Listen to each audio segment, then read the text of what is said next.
U.S. Navy Warship 121. This is Sepah Navy Station.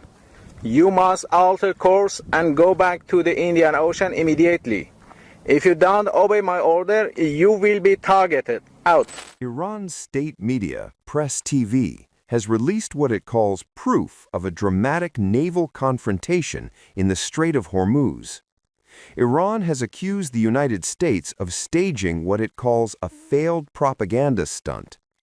Iran's Islamic Revolutionary Guard Corps, the IRGC, has shared footage showing its forces warning a U.S. warship attempting to pass through the strait. Tehran claims the vessel seen in the video was forced to turn back. There were two ships identified as the USS Michael Murphy, DDG-112, and USS Frank E. Peterson, Jr., DDG-121, both advanced Arleigh Burke-class destroyers. According to the report, the U.S. vessels came within minutes of destruction after Iranian cruise missiles allegedly locked onto them and attack drones were deployed overhead. U.S. Navy Warship 121. This is Sepah Navy Station. You must alter course and go back to the Indian Ocean immediately.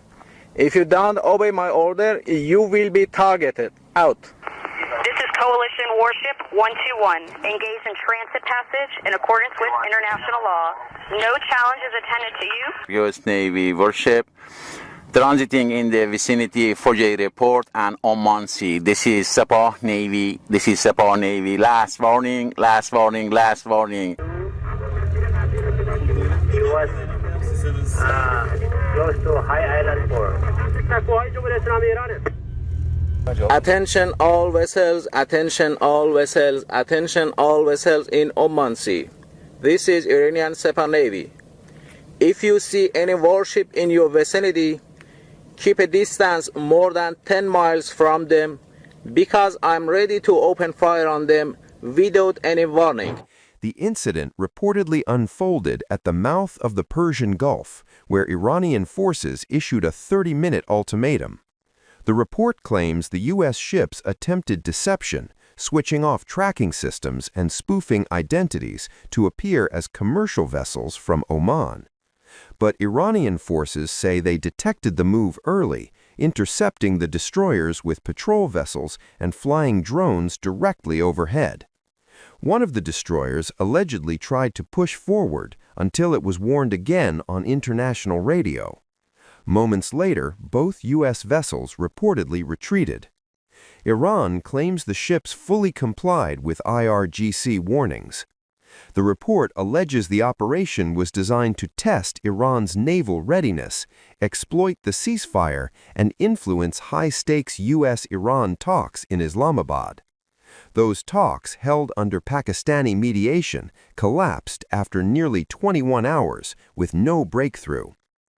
Iranian forces also issued a broader alert, ordering all nearby vessels to stay at least 10 miles away to avoid collateral damage in case of a strike.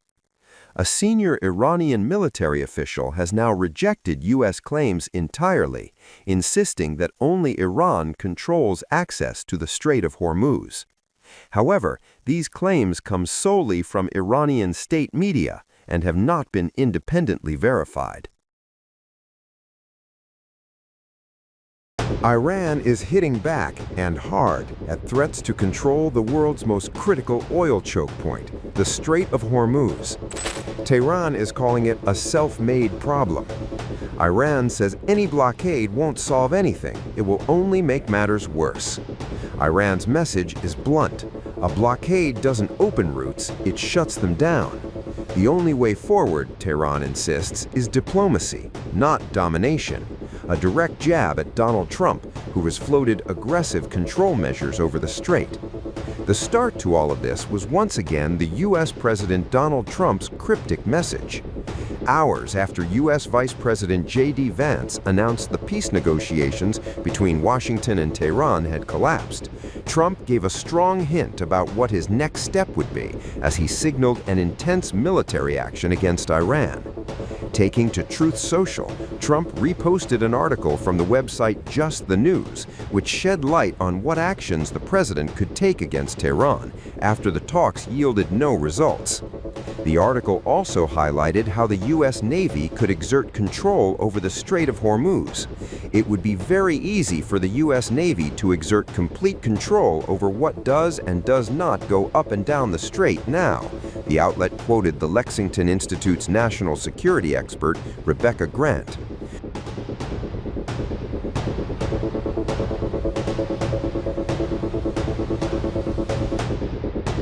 But behind the rhetoric, Iran is raising the stakes. Security Chief Abraham Azizi has proposed a controversial new plan, forcing all vessels entering the strait to pay tolls under Iranian control. Tehran says it wants full management of the waterway, citing national interests. That proposal has triggered alarm bells across the global shipping industry. Maritime watchdogs are calling it illegal, warning that no single country can impose charges on an international transit route. Ship owners are now being told, do not pay, do not comply. Even more explosive, a bizarre idea from Washington. President Trump has reportedly floated a joint U.S.-Iran venture to collect transit payments, a move critics say would legitimize control over a global lifeline. On the ground, or rather at sea, the crisis is far from over. Despite a ceasefire, traffic through Hormuz remains choked. Hundreds of fully loaded oil tankers are stuck inside the Gulf, but almost no empty ships are willing to go back in. Why? The answer is simple: fear. Shipping companies and insurers don't trust the fragile truce. A temporary ceasefire isn't enough to risk billion-dollar vessels getting trapped in a war zone. This leads to a dangerous imbalance. Around 400 loaded tankers waiting to exit, barely 100 empty ships ready to enter. Without inbound vessels, the supply chain simply breaks down. And it's not just oil.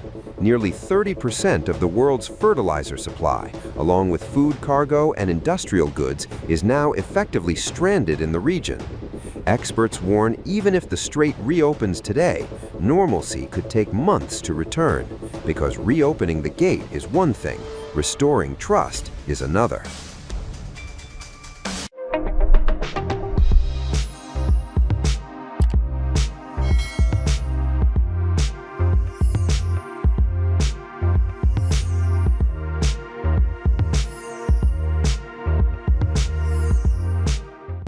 News never stops. The world keeps turning, and every turn tells a story. Wars, elections, geopolitics, Davids versus Goliaths. While everyone is celebrating the US-China trade thaw, Trump has been quietly doing something else across Asia. These were once home to the ancient Silk Road connecting east and west. But who's connecting the dots? Who's decoding the global storm? Welcome to Times of India videos. You're watching a special edition of Global Pulse with me, Neha Khanna. בהנחיה שלי ושל שר הביטחון ישראל כץ. Durante este año, we decode the shifting grains of geopolitics to you. From Washington to Wuhan. Everything, everywhere, all at once.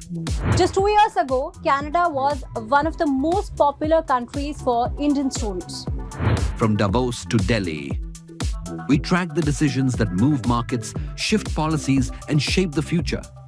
No jargon, no bias, just clear, credible, global journalism.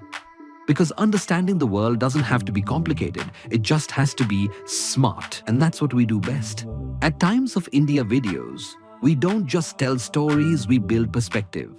We connect the dots between what's global and what's personal, what's happening out there, and what it means for you. It's fast, it's fearless, it's making sense of the changing world order. Times of India videos. Because your worldview is just a tap away.